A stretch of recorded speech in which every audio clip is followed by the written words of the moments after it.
Hello friend, તો તમારું સ્વાગત છે મારા રસોડામાં. તો અવનવી વાનગી જોવા માટે ચેનલને સબસ્ક્રાઈબ કરો. જો મારો વિડીયો ગમે તો વિડીયોને લાઈક કરો, શેર કરો, કમેન્ટ કરો. બાજુમાં રહેલ બેલ આઇકનને દબાવો, તેથી નોટિફિકેશન તમને રોજ મળતું રહે. આજે હું તમારી સાથે શેર કરીશ ભીંડાના શાકની રેસીપી. તો ચાલો શરૂ કરીએ રેસીપી. ભીંડાના શાક બનાવવા માટે મેં 200 ગ્રામ ભીંડો લીધેલો છે. ભીંડાને આપણે ધોઈ અને કોરો કરી લીધો છે. તો હવે આપણે ભીંડાને કટિંગ કરી લેશું. તો આ રીતે મોટું કટિંગ કરી લેવાનું. તો આપણે બધા જ ભીંડાનું પહેલા કટિંગ કરી લેશું. આપણે ભીંડાનું કટિંગ કરી લીધું છે. તો વચ્ચે આ રીતનો મેં કાપો કરેલો છે. ભીંડાના શાકમાં ભીંડાનું કટિંગ આ રીતનું મોટું રાખવાનું છે. તો આપણે ભીંડાનું કટિંગ આ રીતે કરી લીધું છે.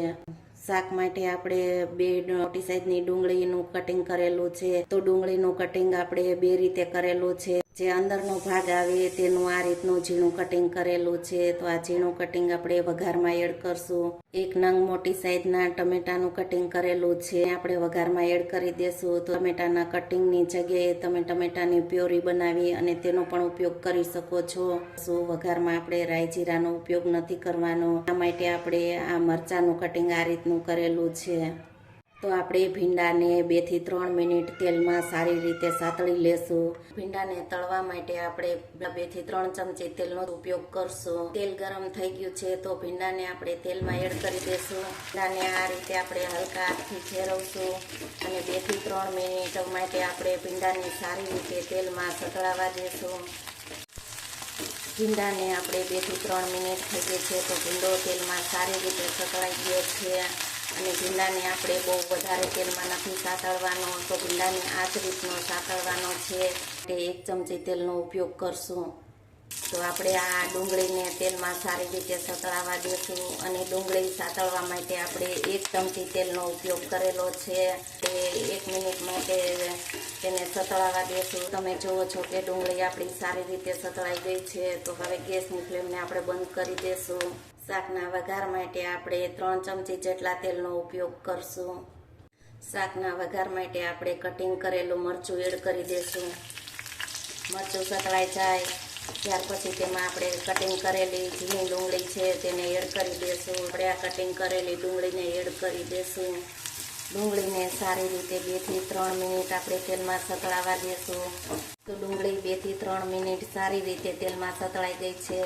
તો તેમાં આપણે આ કટિંગ કરેલ ટામેટાને એડ કરી દેશું અને આપણે સારી રીતે તેલમાં સતળાવા દઈશું. તો ટામેટાને આ રીતે 3 થી 4 મિનિટ આપણે તેલમાં સારી રીતે ચડવા દેશું. ટમેટું સારી રીતે તેલમાં ચડી જાય ત્યાર પછી તેમાં આપણે મસાલાને એડ કરશું. જુઓ છો કે ટમેટું આપણું તેલમાં એકદમ સારી રીતે સતળાઈ ગયું છે. અને આપણે આદુ લસણની પેસ્ટ 1 ચમચી એડ કરશું. આદુ લસણની પેસ્ટ આપણે સારી રીતે સતળાવા દઈશું. સ્વાદ પ્રમાણે આપણે મીઠું એડ કરશું. 1 નાની ચમચી જેટલો ગરમ મસાલો એડ કરશું. અડધી ચમચી ધાણા જીરું પાવડર, 1 ચમચી કાશ્મીરી લાલ મરચું પાવડર એડ કરશું, જેથી આપણો શાકનો કલર એકદમ સારો આવે. તો આ શાકમાં આપણે પાણીનો ઉપયોગ જરાય નથી કરવાનો. તો મસાલાને આપણે સારી રીતે મિક્સ કરી લેશું અને 1 થી 2 મિનિટ તેને ચડવા દેશું. 1 ચમચી લીંબુનો રસ એડ કરશું. તો તેની જગ્યાએ તમે આમચૂર પાવડરનો ઉપયોગ કરી શકો છો. તો ભીંડો તેમાં એડ કરી દેશું. તો ભીંડાને સારી રીતે આપણે મસાલામાં મિક્સ કરી લેશું. શાકને 2 મિનિટ માટે પહેલાં ચડવા દેશું. 2 મિનિટ ચડી જાય ત્યાર પછી જે સાતળેલા કાંદા છે તેને એડ કરી દેશું.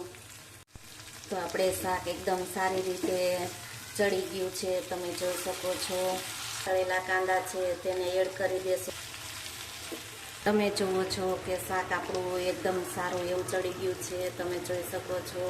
તો આપણું ભીંડાનું શાક બની અને તૈયાર છે. સર્વ કરી લેશું.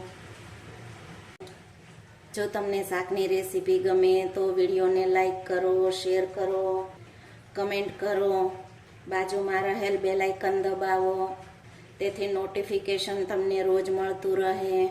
તો છે ને એકદમ સરસ, તમને જોતા જ ખાવાનું મન થઈ જાય તેવું.